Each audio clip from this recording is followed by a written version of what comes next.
आज का पहला प्रश्न है कि निम्नलिखित में से कौन सा भारतीय उपग्रह मुख्य रूप से संचार उद्देश्यों के लिए उपयोग किया जाता है। ऑप्शन है इनसैट 3A,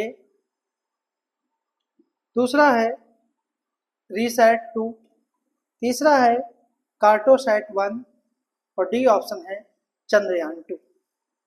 तो जो इसका सही जो आंसर है वो है ए ऑप्शन इनसैट 3A।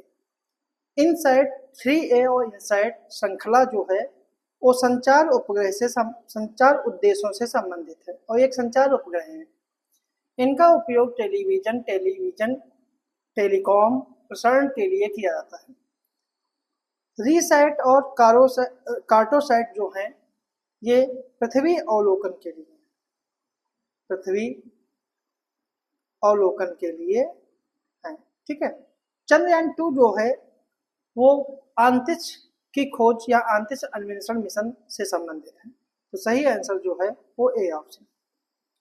अगला प्रश्न है गगन के संदर्भ में विचार कीजिए कि यह इसरो और भारतीय विमानपत्तन प्राधिकरण की एक संयुक्त पहल है और यह केवल समुद्री अभियानों के लिए उपग्रह आधारित नेविगेशन सेवाएं प्रदान करता है।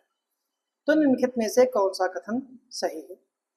केवल एक, दोनों, दोनों नहीं या फिर केवल दो। तो जो इसका सही जो आंसर है वो है आपका ए ऑप्शन केवल एक। दूसरा कथन गलत है। गगन यानी G for GPS, A for aided, G for geo, G for augmented और एन फॉर नेविगेशन। यह जो है इसरो और भारतीय विमानपत्तन प्राधिकरण की परियोजना है और यह केवल समुद्र नहीं बल्कि वायु आधारित या वायु यातायात, नागरिक उड्डयन के लिए भी उपग्रह आधारित नेविगेशन सेवाएं प्रदान करता है, न केवल समुद्री अभियानों के लिए। इसीलिए इसका दूसरा कथन गलत है। सही आंसर जो है वो ये ऑप्शन। अगला प्रश्न है कि विकास इंजन में क्रायोजेनिक ईंधन का प्रयोग होता है और 1970 के दशक में नंबी नारायण ने और उनकी टीम ने इसे विकसित किया था। तो इसमें कौन सा कथन सही है? केवल एक, केवल दो, दोनों या फिर दोनों नहीं। तो जो इसका सही जो आंसर है वो है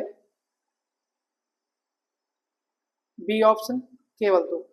मतलब दूसरा कथन जो है सही है, पहला कथन जो है वो गलत है। विकास इंजन जो है वो क्रायोजेनिक ईंधन पर नहीं द्रव ईंधन आधारित पे चलता है और दूसरा कथन सही है कि नंबी नारायण उनकी टीम ने 1970 के दशक में इसे विकसित किया था। अगला प्रश्न है कि स्माइलिंग बुद्धा ऑपरेशन किससे संबंधित है? आतंकवाद विरोधी अभियान से, भारत के पहले परमाणु परीक्षण से, बाल सुरक्षा मिशन से या कश्मीर में सैन्य कार्यवाही से। तो इसका सही जो आंसर है वो है बी ऑप्शन भारत के पहले परमाणु परीक्षण से। भारत का पहला परमाणु परीक्षण जो है 1974 में पोखरण में किया गया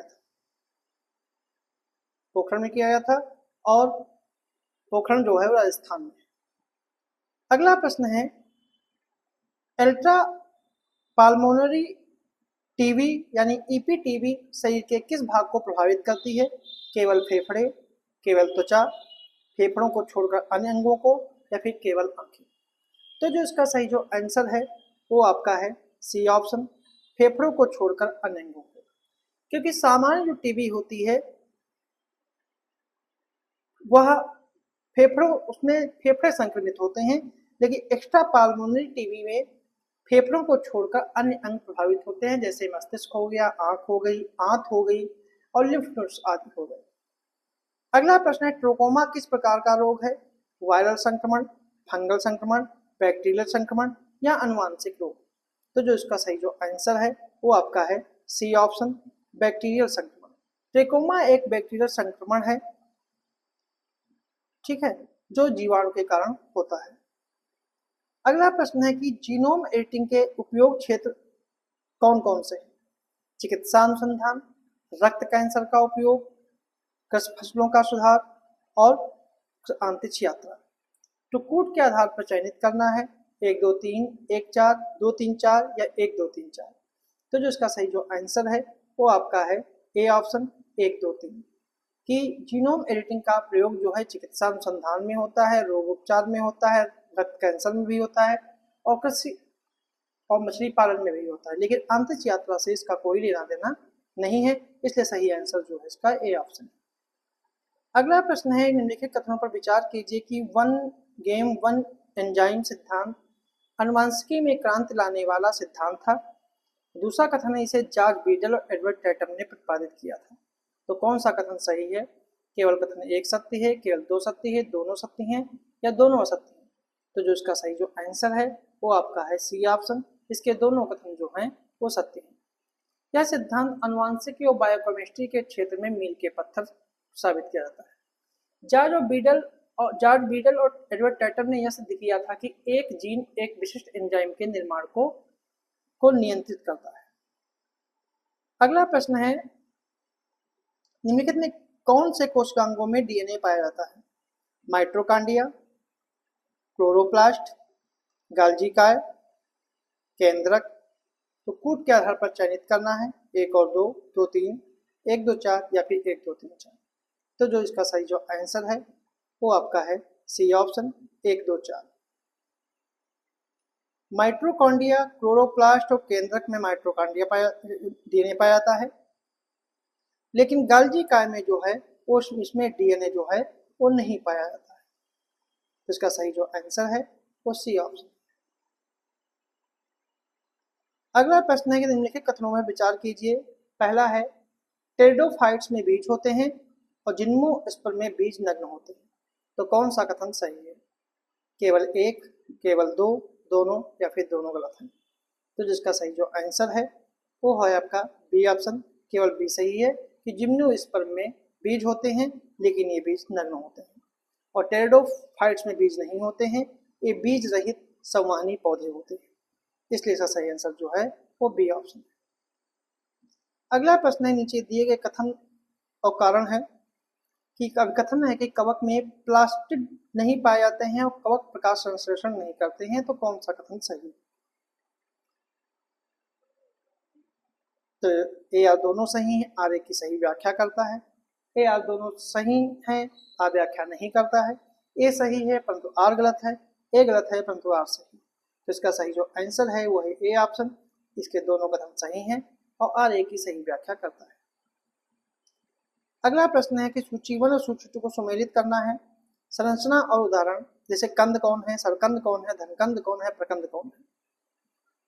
तो कूट के आधार पर इसका उत्तर चुनना है, 2 1 3 4, 1 2 4 3, 2 4 1 3 या 3 1 2 4।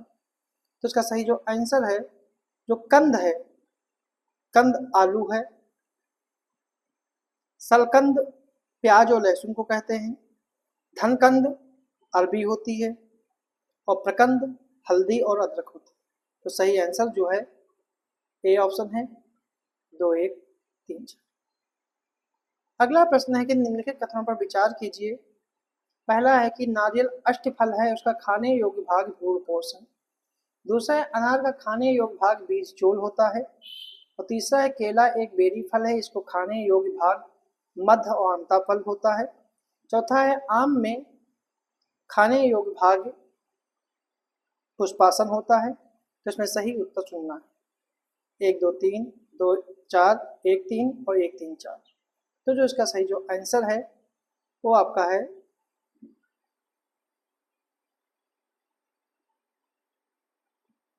पहला सही है, दूसरा भी सही है, तीसरा भी सही है, चौथा जो है वो गलत है, क्योंकि आम में खाने योग्य भाग मांसल मध्य फल भित्ति होती है, ना कि पुष्पासन। अगला प्रश्न है, निम्नलिखित कथनों पर विचार करें कि कौन सा कथन सही है कि नींबू में डाईबैक रोग कॉपर की कमी से होता है, फूल गोभी में बटनिंग नाइट्रोजन की कमी अधिक से होता है, गाजर में कैविटी स्पॉट कैल्शियम की कमी से होता है, और मक्का में व्हाइट बट रोग जस्ते की अधिकता से होता है। तो कौन सा कथन जो है सही है? 1 2 3, 1 और 3, 2 और 4 या 1 3 4। तो जो इसका सही जो आंसर है वो है बी ऑप्शन, 1 और 3 सही हैं, दूसरा और तीसरा जो है वो गलत है, क्योंकि बटनिंग जो है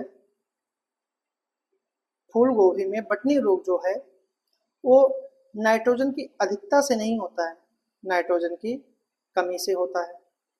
और चौथा जैसे व्हाइट बट रोग जो है वो जस्ते की अधिकता से नहीं होता है, जस्ते की कमी से होता है, इसलिए इसका पहला और तीसरा सही है।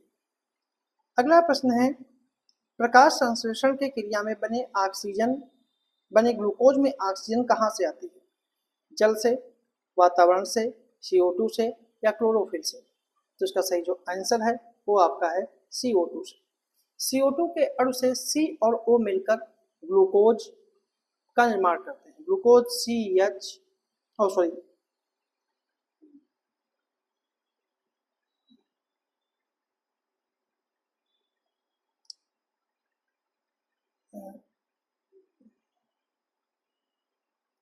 CO2 से C और O मिलकर ग्लूकोज बनाते हैं, जिसमें C6, H12 और O6 ये ग्लूकोज बनाते हैं।